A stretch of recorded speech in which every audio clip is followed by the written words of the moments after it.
She walked into that winter without horses, without a wagon, and without a single regret. The corral was empty. The barn was quiet. I was just a man passing through when I first saw her lift a stone the size of a feed sack. And I know that because I watched her do it. October of 1879, and I had been on the road 43 days out of a rail camp south of Rawlins, Wyoming. $14 in my pocket. No destination. No letter waiting anywhere with my name on it.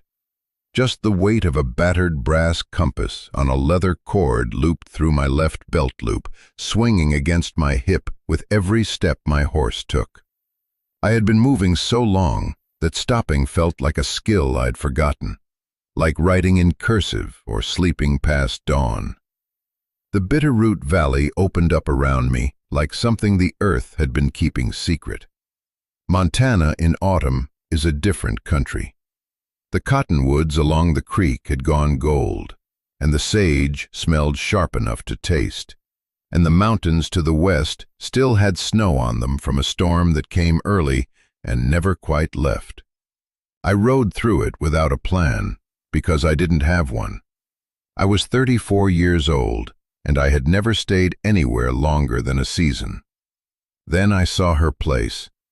It sat back from the road, maybe 200 yards. A small cabin, squared logs, good roof, smoke coming from the chimney in a thin gray line. Beside it, the bones of something, a half-built stone structure, walls about 3 feet high on 3 sides, open on the 4th. An empty corral. No horses in it. No hands anywhere. Just a woman alone in the late afternoon light, lifting a fieldstone onto the rising wall. I stopped my horse. She didn't notice me. Or if she did, she didn't care. She bent, gripped the stone with both hands, straightened her back, and set it into place with a deliberateness that made the whole thing look like prayer. Her dark auburn braid fell over one shoulder.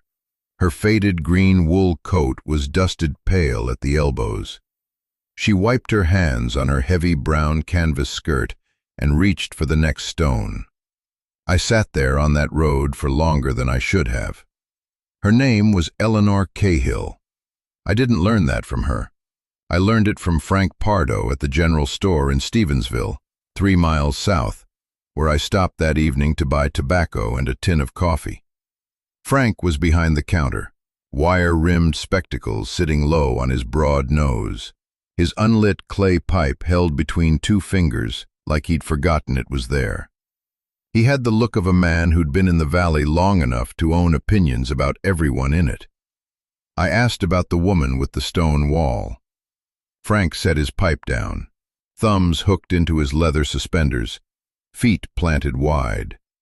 He looked at me the way you look at someone who just asked about a house fire while the ashes are still warm.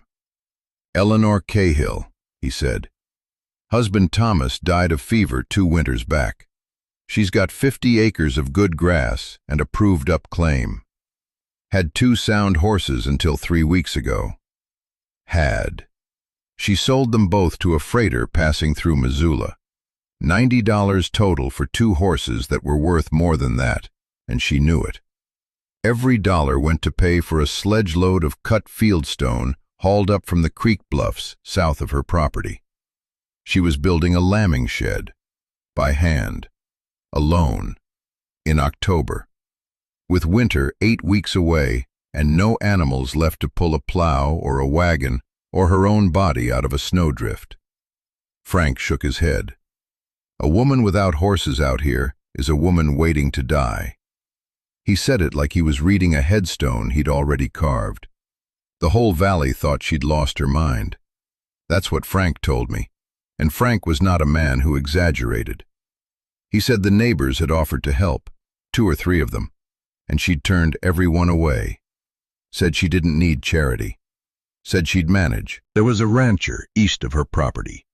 I'd learn his name later. A man called Gresham, with 600 acres and an appetite for more, who'd offered to buy her out at 30 cents on the dollar. When she refused, he told half the valley she was simple, said it loud enough for it to carry. "That woman doesn't know what she's holding," Gresham told Frank. 50 acres wasted on a fool who thinks stubbornness is the same as sense. Some men talk about other people's land the way dogs look at unguarded meat. I bought my tobacco, I bought my coffee. I rode north and camped in a stand of ponderosa pine above the creek, and I lay there in my bedroll listening to the water run and thinking about a woman lifting stones alone at the end of the day. The next morning, I rode past her place again, early, sun barely up, frost still white on the grass. She was already working. Her breath came in small clouds. The 3 freckles near her hairline caught the low light as she bent and straightened, bent and straightened. She had made progress. The wall was a course higher than the day before. I tied my horse to her fence, walked across the yard. My boots crunched on the frozen ground loud enough that she had to have heard me, but she didn't stop lifting, didn't turn, just set another stone and reached for the next. "Morning," I said. "Morning," she said. "You're building a lambing shed." "I am." "You need help." She stopped then, straightened up, looked at me with deep brown eyes that were direct and steady and not even a little bit grateful. Her hands were raw. The thin gold wedding band on her left hand, too large, held in place by a wrap of dark thread, caught the light. "There's no paid work here," she said, flat, like she'd said it before and was tired of saying it. I pushed my sandy hair back with one hand, looked at the stone pile, looked at the wall, looked at the 50 acres of good grass stretching out behind her toward the mountains. "I didn't ask for pay," I said. "I asked if you needed help." She stared at me for a long beat, long enough that I could hear the creek running somewhere below the bluffs and a magpie calling from the fence line and my own horse shifting its weight. Then she pointed to the stone pile. I showed up before dawn. The sky was that deep gray that ain't night and ain't morning either, just the world holding its breath. And Eleanor Cahill was already there, bent over a wooden trough, mixing lime mortar with a hoe like she'd been at it for an hour. Maybe she had. The sleeves of her cream cotton work shirt were rolled past her elbows, and that thick auburn braid hung over one shoulder, swaying with each stroke. She didn't look up when I walked into the yard, didn't say good morning, just tipped her chin toward a pile of fieldstone the size of a collapsed hillside and said, "Sort by weight, flat ones on the left." So I sorted. It took me most of that first morning to understand what we were building. I'd assumed a barn, maybe a livestock shelter, something practical and fast, post and beam, the kind of thing you throw up in a week and pray the wind doesn't take. But Eleanor wasn't building any of that. She was building a house, a stone house, walls 18 inches thick, fieldstone and lime mortar, every course laid with a patience that made my teeth ache just watching. I asked her why stone. She didn't stop working. "Stone holds heat," she said, flat as a creek rock. "A wooden cabin loses warmth through every crack, every knot, every gap where the chinking dries out and falls. A stone house soaks up the fire's heat during the day and radiates it back through the night. You sleep warm until morning." She pressed a wedge of granite into place with the heel of her hand. My grandmother told stories about stone cottages in the highlands, walls 3 feet thick, snow to the roofline, and the family warm inside. She looked at me then, those deep brown eyes steady as a surveyor's level. "I'm not building something that'll burn down in an hour or blow apart in a January wind. I'm building something that stays." I nodded, picked up another stone. The labor was brutal. I won't dress it up. Sorting stones by shape and weight sounds simple until you've done it for 9 hours in the sun with nothing but creek water and a heel of bread in your gut. Flat stones for the face of the wall, irregular ones for fill, small wedge-shaped pieces for chinking the gaps between courses. Every stone had to be carried from the pile to the wall, sometimes 40, 50 yards. The mortar was slaked lime and creek sand, mixed in that wooden trough until your shoulders burned and your lower back felt like someone had driven a railroad spike into the base of your spine. And the water. Creek was 200 yards down a slope. Every bucket carried up by hand. My hands cracked and bled within 3 days. Skin split along the knuckles, along the web between thumb and forefinger. Lime mortar got into the cracks and burned like someone had poured salt into open wounds. I wrapped them in strips torn from my undershirt and kept working. Eleanor's hands were already calloused hard. Thick ridges of built-up skin across both palms, her fingers square-tipped and sure. That thin gold wedding band on her left hand, her late husband's ring, too large, held in place by a wrap of dark thread, never came off. Not when she mixed mortar, not when she hefted 40-pound stones into place. She wore it like it was part of her. We developed a rhythm. Nobody discussed it. Nobody sat down and drew up a plan. She laid the wall. I carried and sorted. She'd hold out her hand, and I'd place a stone in it, right size, right shape, and she'd set it without looking at me. When the mortar was wrong, she told me. Twice. Too wet, more sand. Then the next day, too dry, it'll crack before winter. Both times blunt, both times correct. I adjusted without arguing, came back the next morning. That's how trust forms, not through words, not through promises or handshakes or declarations of good character. Through watching someone take correction and show up again. Through watching them bleed into the mortar and not mention it. Martha Pardo came by on the 4th day, walked up the road with a cast-iron pot wrapped in a flour sack, steam rising from under the lid. She set it on a stump near the work site and stood there for 20 minutes. Didn't say a word to either of us, just watched.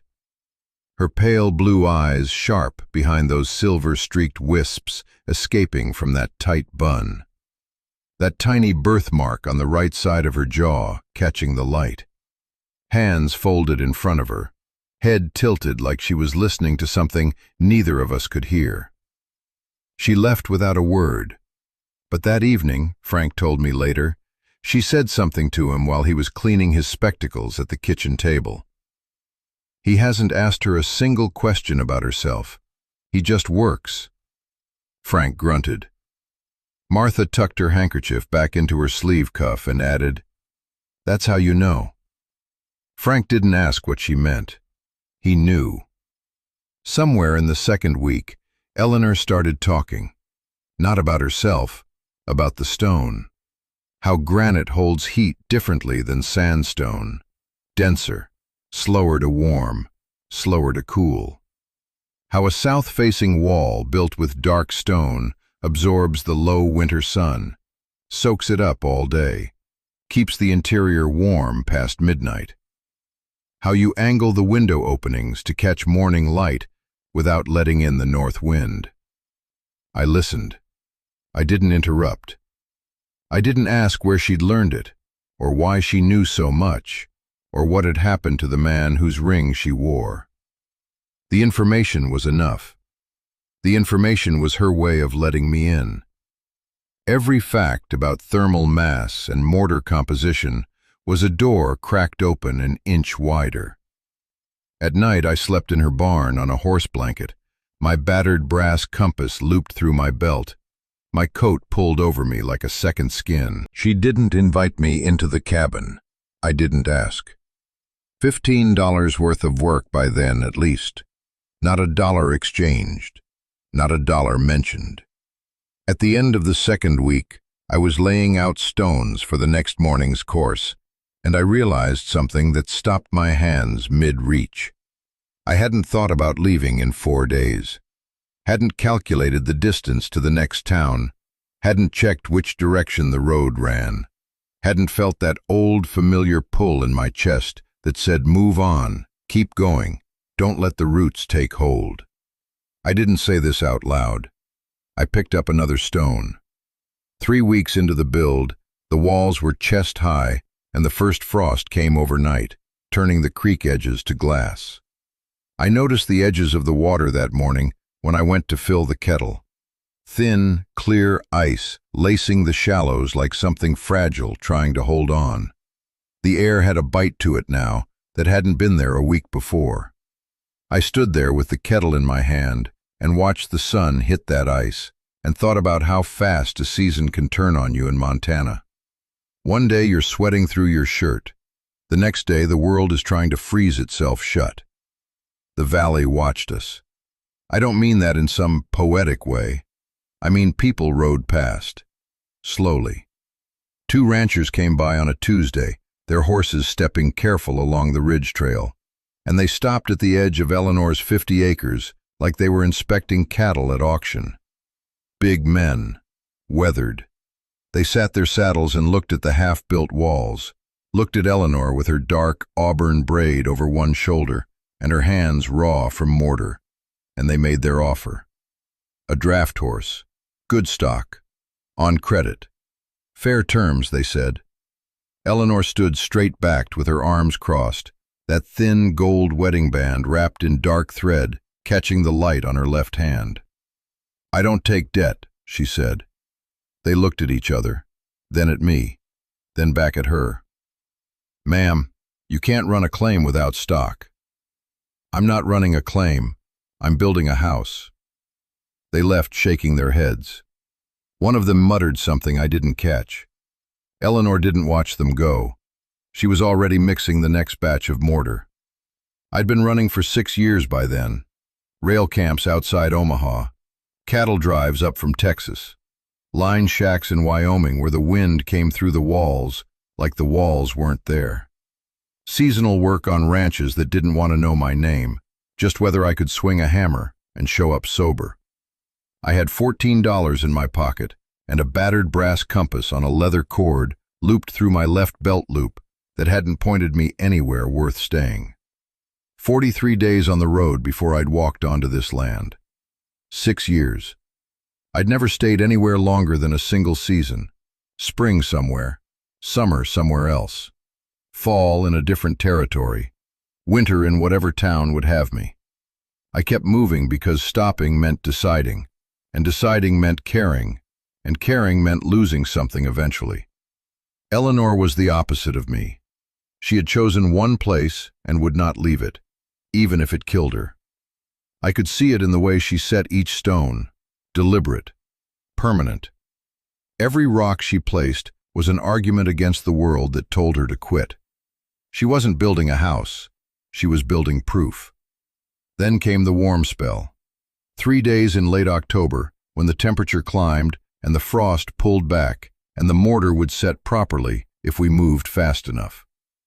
Eleanor looked at the south wall, looked at the sky and said, "We go until it's done." 36 hours. I'm telling you.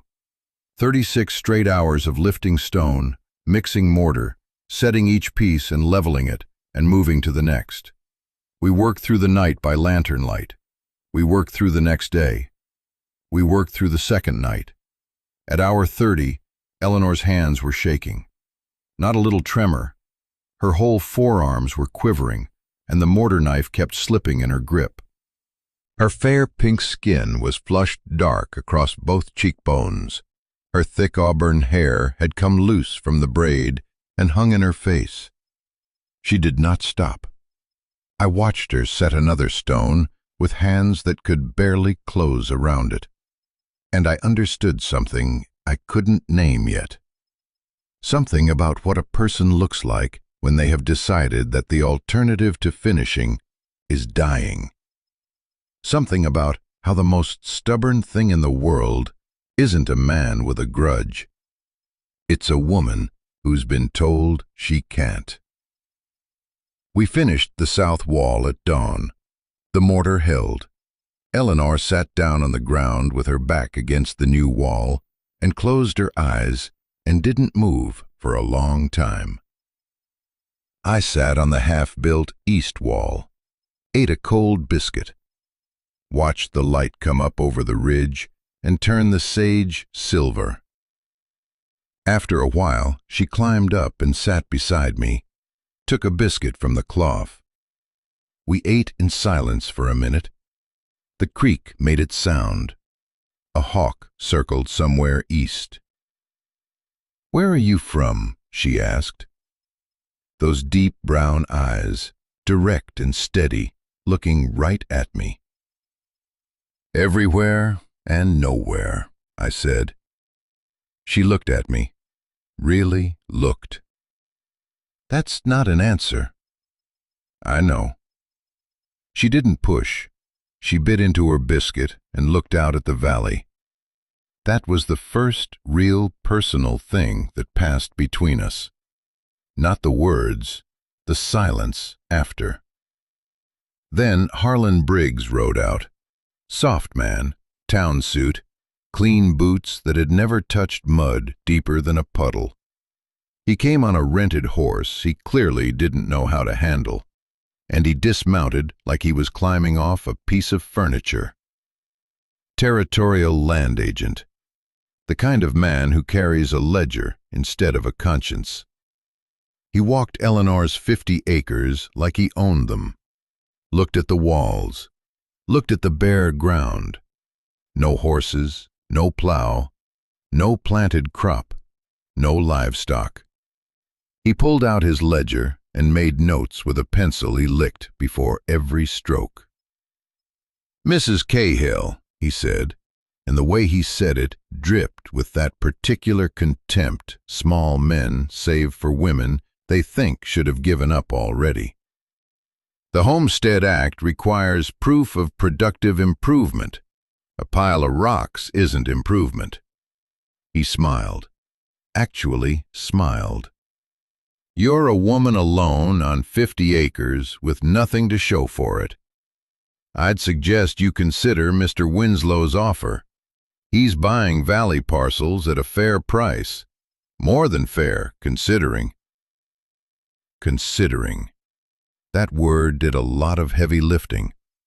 What he meant was, considering you're nobody. Considering you'll fail. Considering people like you don't get to keep things like this. Eleanor said nothing to Briggs. Not a word. She stood there with her chin level and her arms crossed and waited for him to leave. He left. She went back to the wall, picked up a stone. I asked if she was worried. She set the stone, leveled it, reached for the mortar.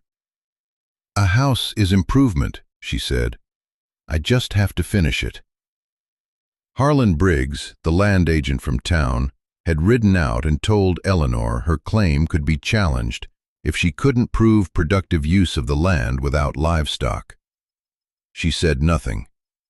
I watched from the wall and set my jaw.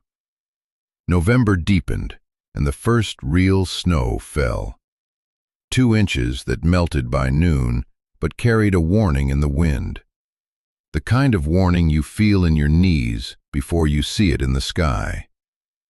Briggs rode off that afternoon with his papers and his smug little smile, and I watched him go from the half-finished wall where I'd been setting stone. Eleanor stood in the yard with her arms crossed, chin level, that heavy auburn braid over one shoulder, and she didn't say a word about the visit. Didn't have to. The man had come to tell her she was nothing. that the land she'd bled into for 3 years could be taken with a signature and a filing fee. "People like you don't hold land, Mrs. Cahill." That's what his tone said, even when his words dressed it up in legal language. "You're a woman alone on a failing claim, and the sooner you accept that, the easier this goes." She never flinched. Not once. And I set my jaw so hard my teeth ached for 2 days.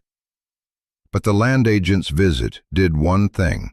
It sharpened the timeline. Those stone walls needed to reach full height before the ground froze hard enough to crack the mortar. Window lintels had to be set, the door frame squared and plumbed true. Every day the temperature dropped a degree or two, and every degree was a door closing. Then my horse went lame, stepped wrong on a river stone crossing the creek, and I heard the hoof crack before I felt him stumble. Not bad enough to put him down, but bad enough that riding him to town was out of the question. And I needed lime. The mortar mix was running thin, and without lime, the top courses of the wall would crumble before spring. So I walked, 11 miles round trip, 5.5 into ridgeline, 5.5 back. I left before dawn with $2.40 in my pocket, nearly everything I had, and I bought 40 pounds of lime from the mercantile and slung the sack over my shoulder and walked home in the dark. The brass compass on its leather cord swung against my left hip with every step. My boots wore a blister through both socks on the right heel. The temperature dropped below freezing an hour after sunset, and the lime sack cut into my shoulder like a dull saw. I got back after 8. The lantern was burning in the old cabin. Eleanor came out when she heard my boots on the frozen ground. She looked at the sack. She looked at me. Her brown eyes steady and direct in that lamplight, the 3 freckles near her hairline catching shadow. "You walked," she said. "Wasn't that far?" That was it. That was the whole conversation. She took one end of the sack, and we carried it to the stone house together and set it against the wall. She went back inside. I mixed mortar by lantern light until my hands were raw and the top course of the east wall was done. Nobody asked me to walk 11 miles. Nobody promised me a damn thing at the end of it. Eleanor didn't even know I'd gone until I came back. And that, right there, that's the pivot. That's the small noise that tells you the whole structure has shifted. Not a declaration, not a kiss, not some grand speech about love or loyalty. Just a man who showed up when no one was watching and no reward was coming. The test isn't about strength. It's about what you do when nobody owes you anything and there's no promise waiting at the finish line. You pass it by showing up. You pass it by staying. Martha Pardo came 2 days later. She arrived in the morning with her charcoal shawl pulled tight against the wind, wisps of silver-streaked hair escaping at her temples, that folded handkerchief tucked into her sleeve cuff like always. She helped Eleanor hang the heavy pine door, the two of them wrestling it onto hand-forged iron hinges while I notched the lintel beam above them. I was shaving fractions with a hand plane, working the fit down to a hair's width, and Martha watched me with her head tilted at that angle she had, pale blue eyes sharp, one hand on her hip, the permanent expression of amused appraisal that missed nothing. She said it quietly, almost under her breath, but I heard it, and she meant me to. "He's not leaving, you know." Eleanor's voice came back flat, certain. "He'll leave. They all leave." Martha said nothing for a moment, then soft as creek water, "Not the ones who walk 11 miles for lime." Eleanor's hands stopped on the door, just for a second. Then she went back to work. The stone house took shape the way real things do, not all at once, but in layers. 4 walls rising plumb and true from the earth. 2 windows with oiled paper panes that let in light like amber. A heavy pine door that swung smooth on its hinges. And the hearth. Eleanor designed the firebox herself, deep and narrow, so the heat would push into the stone mass of the back wall and radiate through the night. She drew it in the dirt with a stick, and I built it from creek cobbles, fitting each one by hand. And when I struck the first fire to test the draw, the smoke pulled clean and straight up the chimney, and she nodded once. Just once. The roof went on in a single long day. Frank Pardoe came with his wagon, his dark brown felt hat sweat-stained and low, wire-rimmed spectacles sitting on his broad nose, that unlit clay pipe held between 2 thick fingers. He helped haul the pine beams without being asked. It was the first time anyone from the valley had physically helped Eleanor. Frank said little. He worked. His heavy black boots left prints in the frozen mud alongside mine, and at the end of the day he shook my hand with a grip that meant something and said, "You did right by her." I said, "She did it herself. I just carried stone."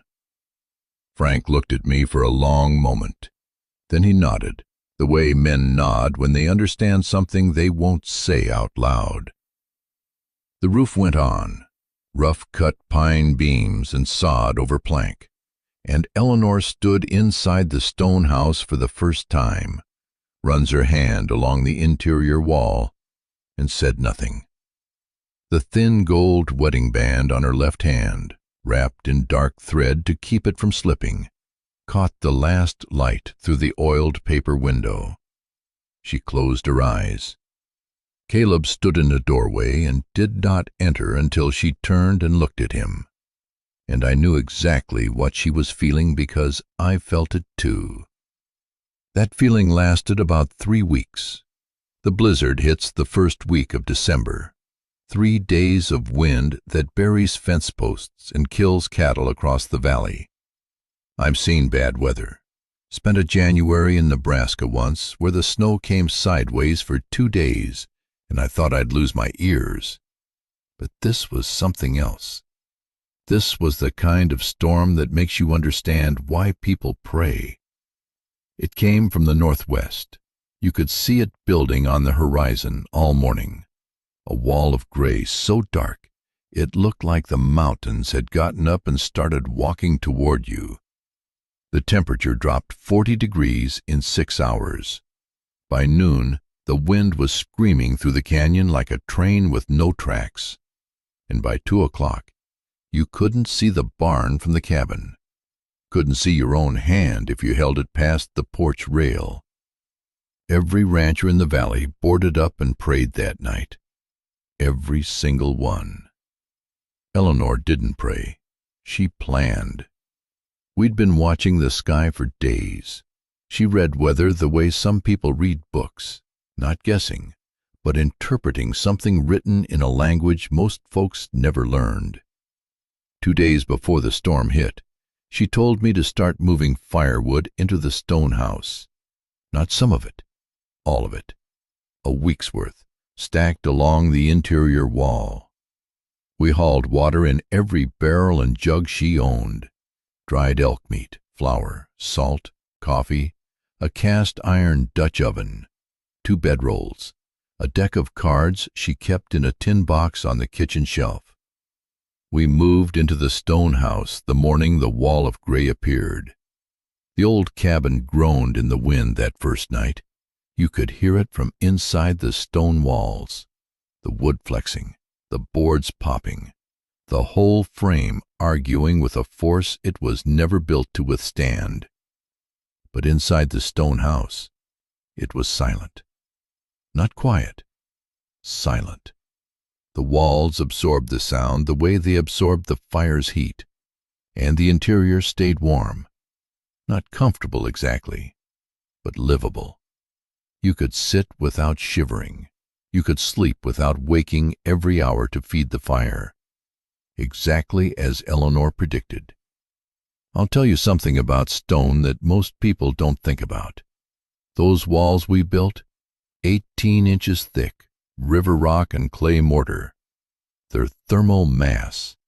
They soak up heat during the day, every degree the fire puts out, and they hold it in the rock the way a creek bed holds water after rain. Slow, patient. When the fire burns low at 3 in the morning and you're too deep asleep to stoke it, the stone is still warm to the touch. I pressed my palm against the interior wall at 4 a.m. on the first night, just to see. Warm as a horse's flank. In a wooden cabin, the temperature drops within an hour of the fire dying. In the stone house, it held for 6. 6 hours of heat stored in rock we'd carried up from the creek on our backs. Every stone we'd argued about, every load that made my shoulders ache, every day we'd spent fitting them together. It was all paying off now, in the middle of the worst storm the valley had seen in a decade. Eleanor sat across from me in the firelight and said nothing about it. She didn't need to. 3 days in a 14 by 18-foot room with another person. You learn things. You learn the rhythm of their breathing when they sleep. You learn which way they turn when they're dreaming. You learn that Eleanor Cahill shuffles cards with her left hand, even though she does everything else with her right, and that she hums something low and tuneless when she's concentrating on a hand of gin rummy, and that she wins more than she loses.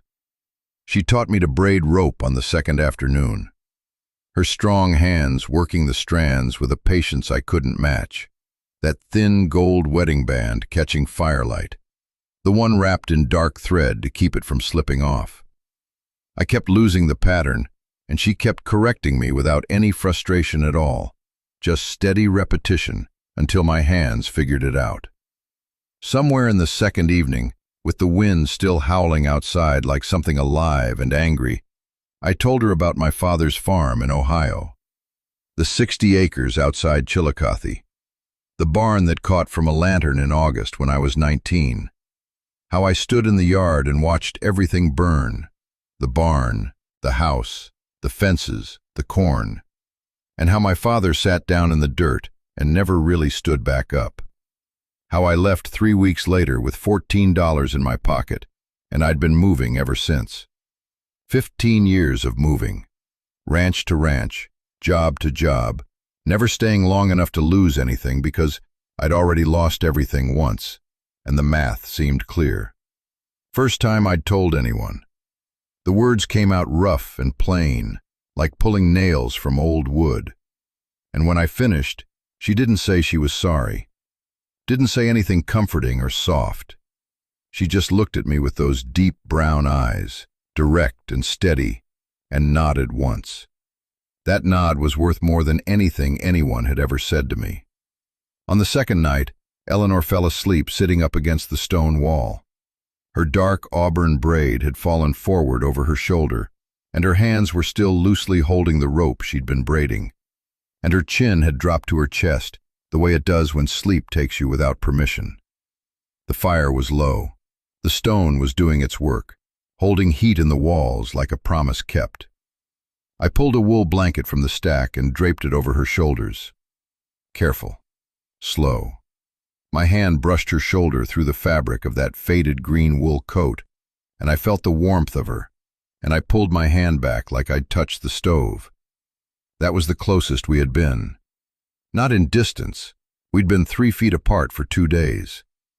But in whatever the other thing is, the thing that has no name and needs no name, because naming it would only make it smaller. I sat back down across from her and watched the fire and listened to the wind try to tear the world apart, outside walls that would not move.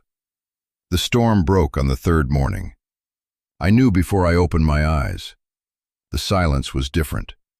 Not the absorbed silence of stone blocking sound, but the true silence of a world that had exhausted itself. On the third morning, Eleanor opens the door to a white world and a silence so deep it hums. The stone house held. My horse survived in the barn, stamping and hungry but alive. The old cabin lost 2 boards from the wind, ripped clean off the north face. Across the valley, we would learn later that 4 families lost livestock, 2 lost roofs, and 1 family nearly froze in a wood frame house that couldn't hold its heat past midnight. She turns to Caleb and says, "It held." He nods. It held. The valley emerged from the blizzard like something born twice. Snow lay 4 feet deep in places, drifts piled against barn doors and fence posts until you couldn't tell where the land ended and the sky began. Everything was white and still and broken. Except her place. Frank Pardo rode up around noon on the first clear day. His stocky frame sat heavy in the saddle, wire-rimmed spectacles fogged from the cold. That unlit clay pipe clenched between 2 fingers like he'd forgotten he was holding it. He reined up in Eleanor's yard and just stared at the stone house. Smoke curling from the chimney. Windows intact. Roof solid. Not a crack, not a buckle, not a single stone out of place. He climbed down, walked to the doorway, and stood there with his boots on the threshold. "Well, I'll be damned." Martha was right behind him. Petite, silver-streaked hair pinned tight, that charcoal shawl pulled close against the wind. She looked at the house. She looked at Eleanor standing inside it. She looked at Caleb sitting by the stove with a cup of coffee, his sandy brown hair pushed back, that faint birthmark below his ear catching the firelight. Martha said nothing. She just smiled. That smile held about 40 years of knowing exactly how things work between people. Word spread fast, the way it does in a valley where everybody's business is everybody's weather. 2 ranchers lost barn roofs. 1 lost a whole lean-to and 6 head of cattle that froze standing up. Jensen's place took water damage when his creekside wall collapsed under the snow load. Coulter's fence line was gone, just gone, like the wind had picked it up and carried it to Wyoming. And Eleanor Cahill's stone house stood there like it had been standing for 100 years. The same 2 ranchers who'd offered her credit horses the previous spring, the ones who'd looked at her stacking rock and shaken their heads like she was building a monument to stubbornness, they rode out, not to sell anything this time. They came to ask how she'd built the walls, how deep the foundation went, what she'd used for mortar.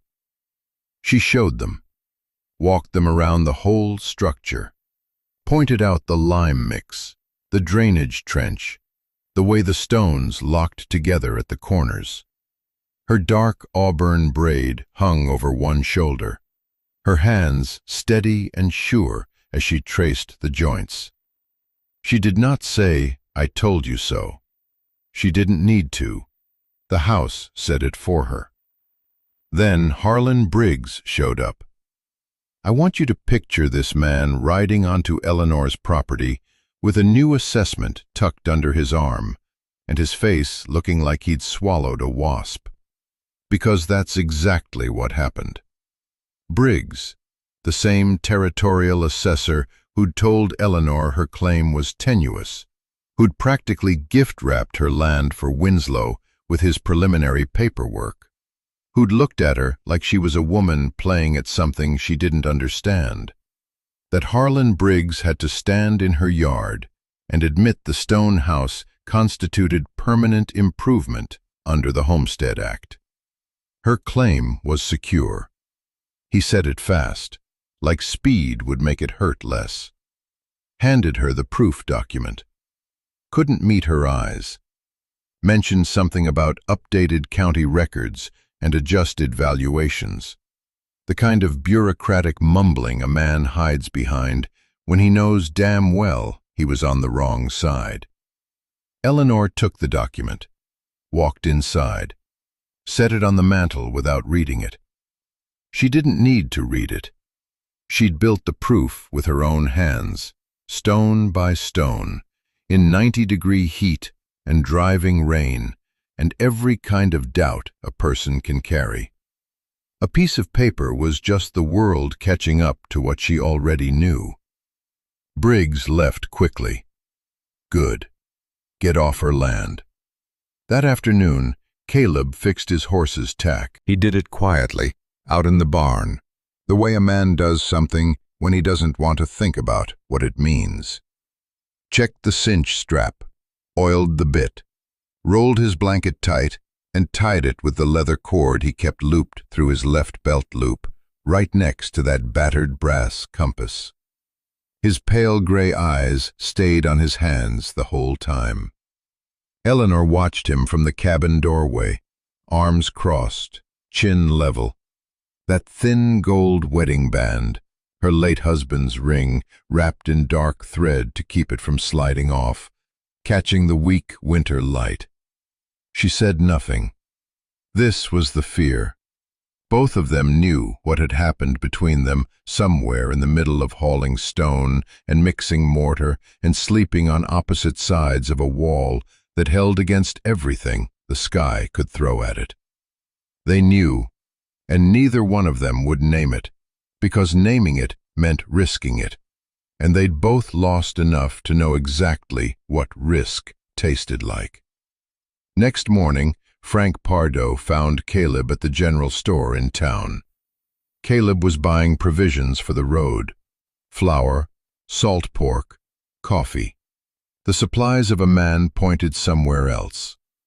Frank stood there with his thumbs hooked in his leather suspenders, feet planted wide, spectacles sitting low on his broad nose. "Where are you headed?" "South, maybe." "You said yes before she finished pointing at that stone pile." Caleb looked at him. Frank took the unlit pipe from his coat pocket and pointed it like a finger. "A man doesn't walk 11 miles for lime for a woman he plans to leave." Caleb bought the provisions. He didn't saddle his horse. That evening, the valley turned blue.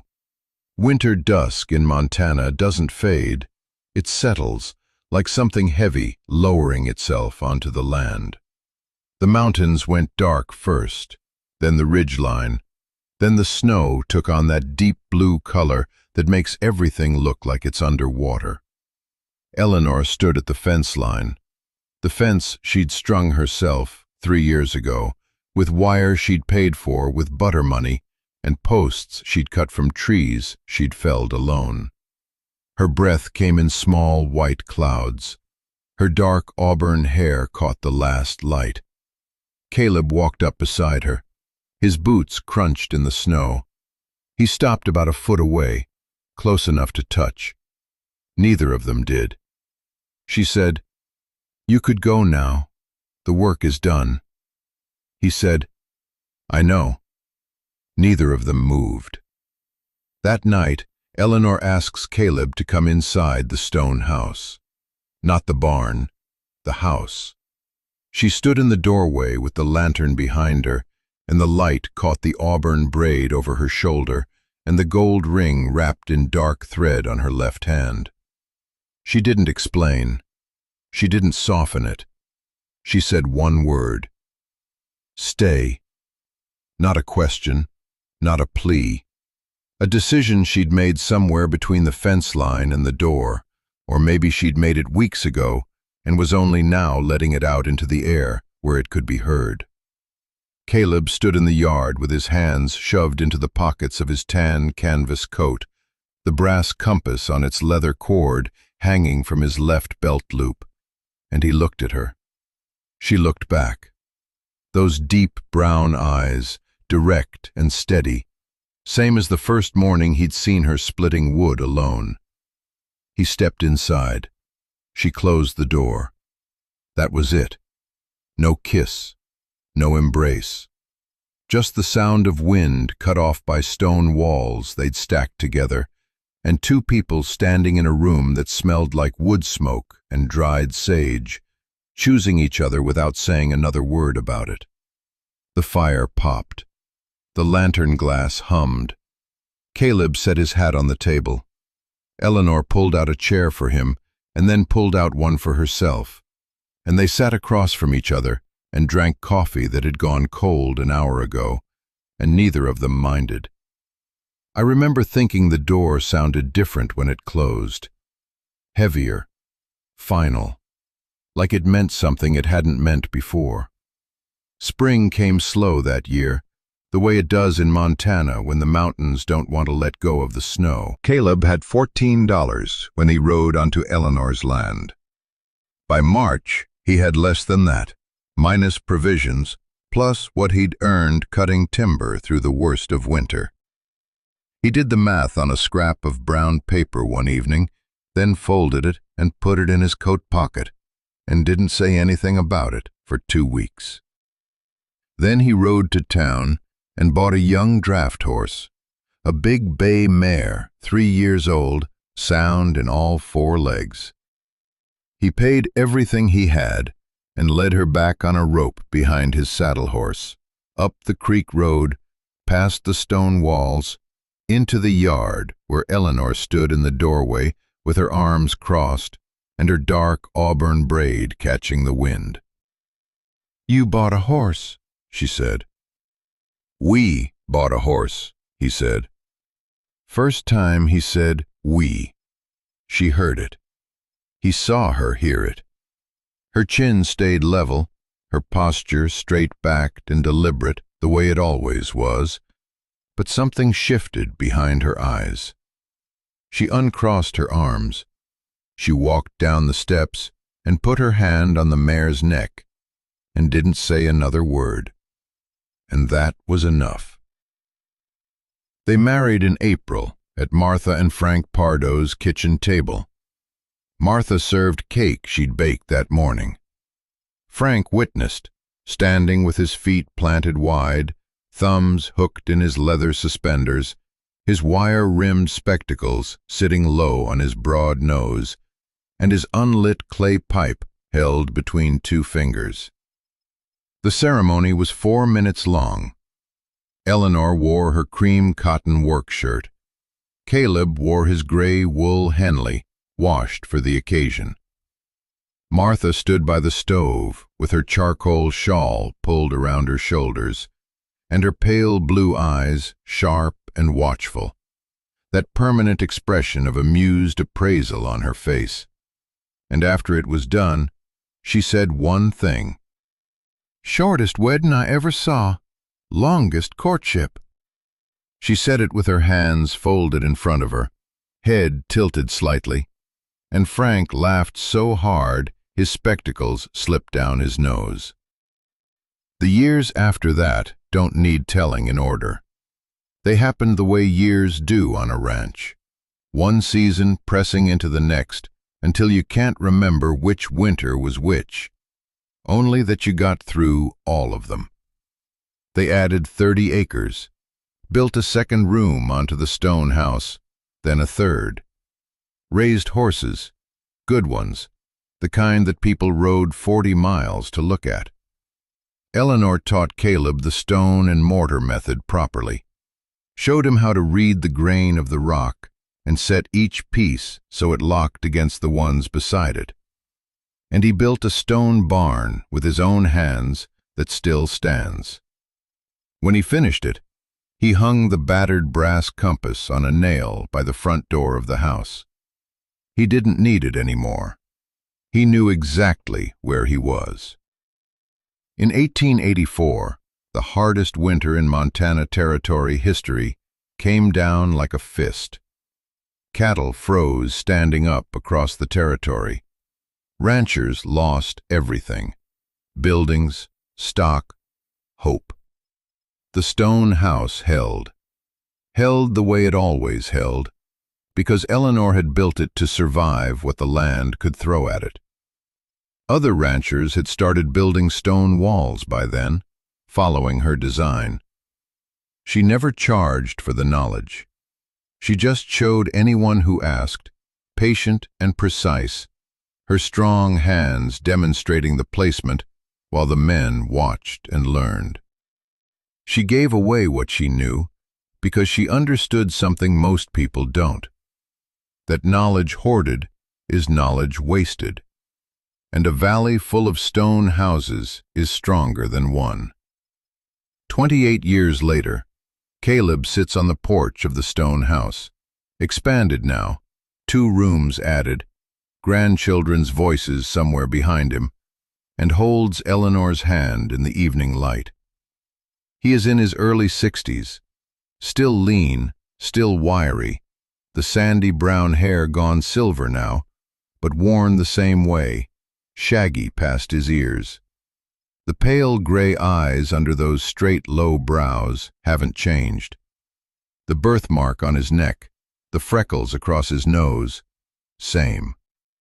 Beside him, Eleanor, her thick auburn hair gone silver too, the heavy braid still over one shoulder, the gold wedding band still on her left hand, still wrapped in dark thread because it was always too large and she never had it resized. Her deep brown eyes watching the valley the same way they watched it the first evening he stood beside her at the fence line.